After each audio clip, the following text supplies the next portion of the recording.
go into go more into the create your own character and live your own life based on how by finding your own personality, you'll actually reveal your own life path. Totally. So I'll go back in history for a little bit in my life. So my whole life has been, well, since I was young, I was homeschooled from the age of 3 till 9. So it was always a very inclusive and small. Like, it wasn't just me; it was three other children. So it was a very friendly, social, interactive scenario, and we always got to play out whatever we wanted to do. Like, we'd go out to the beach and play big games of like sword tag and whatever a kid can dream up of at that time. We had that perspective to do it. And then when I was 9, I had through personal things, I ended up going to a prep school where you're wearing like ties and tux and really formal, and you have to have your garters up and all that silly jargon that they pump your head full with. And going through this, those 4 years of school really broke down my entire vision of life, because it broke everything down from this freedom that I was living for the past 5 years, where I got to be whatever I wanted to be, and through that learn at an incredibly fast rate, because your brain is actually receiving things. But then when you go to school and you get put in this bracket where you have to compete against your friends, and you end up in these social groups instead of everybody competing together to create the best possible outcomes and the best possible learning environment, it becomes this competition environment where you get put on a pedestal if you do well, but if you don't do well, then they single you out and make you feel like you are inferior, which then creates this whole crazy social dynamic. So I was at school from when I was 9 to 13, and then I actually went to go to boarding school in Australia, and I actually ended up going back in a year because Australia's a year behind in school in New Zealand. Like, they start a year later. So again, I was just getting to repeat everything that I'd already learned, getting more bored with that style of education. And also my whole life, we're part of the computer generation, so I was, like, Blizzard games were my thing from when I was 4 or so. I ended up, like, Diablo was my first Blizzard. Oh, Warcraft would have been my first, but then Diablo. And then this kind of steadied on of helping to portray the fantasy aspect of life and your soul progression. It doesn't have to be exactly like Diablo, but you look at human existence and it is very much relative to these styles of games. You can truly play it out and be whoever you want, whoever you truly feel that is right, and it sits. That which excites you. Yeah, whatever excites you, and it truly is satisfying when you find that excitement.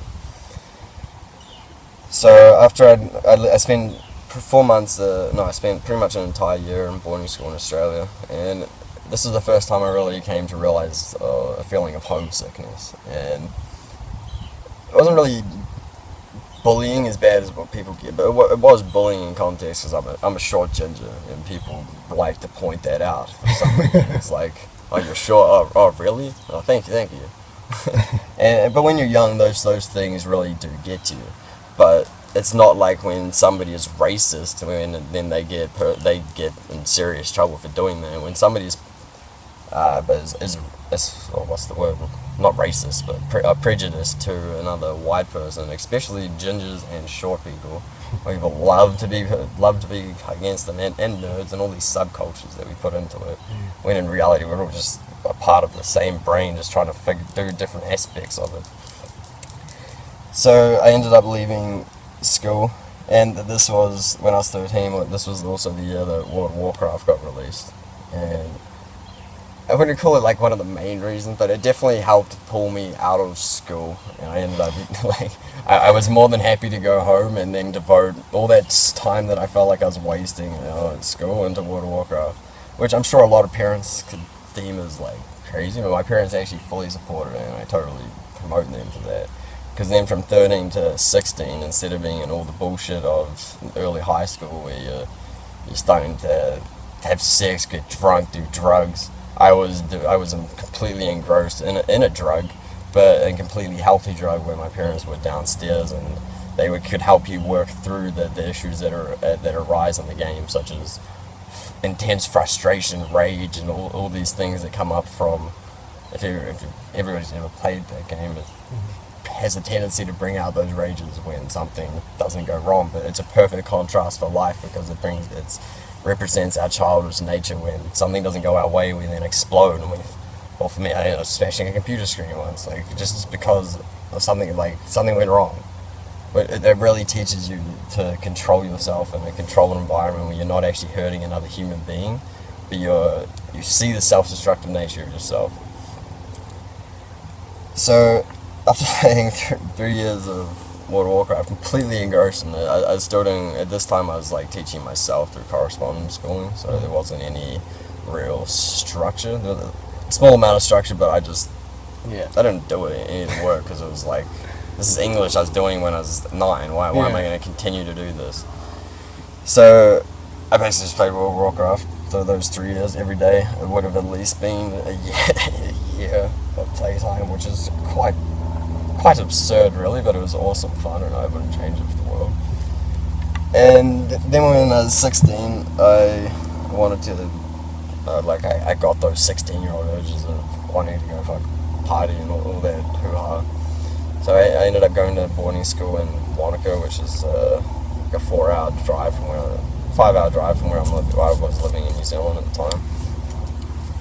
And within like a week, I started smoking weed, and the school system there was just so, like, again, it was just didn't keep me engrossed in any context, except for sports. I've always been heavy into my sports. But through this, so I spent 2 months at a high school when I was 16, not really going at all. I was a vacant stoner, which I thought was like this positive. It's positive in the long run, but it was definitely a negative vibration of my mind that didn't allow me to really put myself out there. So when you're smoking weed and tobacco and long, it's an incredibly addictive thing. It really was detrimental to bad health, but at the same time, instead of me going and drinking and ending up doing the stupid stuff that comes in with that connotation, I was just smoking weed and chilling out, and not really doing a lot in terms of the physical context, but as always in my mind, working through things and trying to become becoming who I am, and I wouldn't change anything I did. So after finding weed, this essentially led me to leaving school, and I did a snowboard instructor's course when I was 16. So I got my basic level 1 and 2, which is if you're a snowboarder, it's equivalent to teaching blue. Mm-hmm. So I got this, and this led me into meeting my buddy Brody from Canada, and this was my first time that I ended up coming to Canada was through the snowboard instructor's course. So I ended up coming here when I was 16 after leaving school, and I just saved up some money and just came. And I knew one person in Canada when I showed up, and it was middle of winter. I really had no plan other than to have an awesome time. And through this, I ended up doing 5 back-to-back winters, and this really ended up teaching me about my lack of respect for my body. Like 5 back-to-back what? 5 back-to-back winters. So I came when I was 16. I did my 16 winter in New Zealand, 16-17 winter in Canada, 16 New Zealand, 16-17 Canada, 17 New Zealand, 17-18 Canada. Oh, so you snowboarded for 5 years? I snowboarded for that long. 4 years. 4 years, yeah. No, 2 years, but straight. But 4 seasons. Yeah, I see. Yeah, snowboarding the entire year. Yeah. And this really taught me, like, the stupid parts of myself that had got addicted to getting hurt, because I've broken my body. Like, I'll just get the list. I've broken both my ankles, I've destroyed my knees through climbing around hockey, broken my pelvis in 5 places, broken both my wrists, my thumb, my finger, and my shoulder. I've dislocated my shoulder like well over 200 times, my elbow. And all these things were my body, my eternal soul trying to teach myself what it needs to learn. And turn through that. It put me through chronic pain, though, which was really detrimental on my mindset. And so after the 5 back-to-back winters, I then came back to New Zealand. On the last winter, this is actually a good example for not to judge people, because one of my really good friends, who was a snowboarder, he had a dislocated shoulder, and I judged him, saying, I didn't make it public, but I judged him within myself. I was like, what, he's just a pussy, like, sort his stuff out, like, it can't be that bad. And then 2 days later, that's when my shoulder came out, and then that sent me off down the next path of not snowboarding for 2 years. And I met a like amazing girl when I came back from Canada at that time, and it was like that was the first sexual relationship I had, and it was incredibly powerful for me. But I really went into it the wrong mind frame.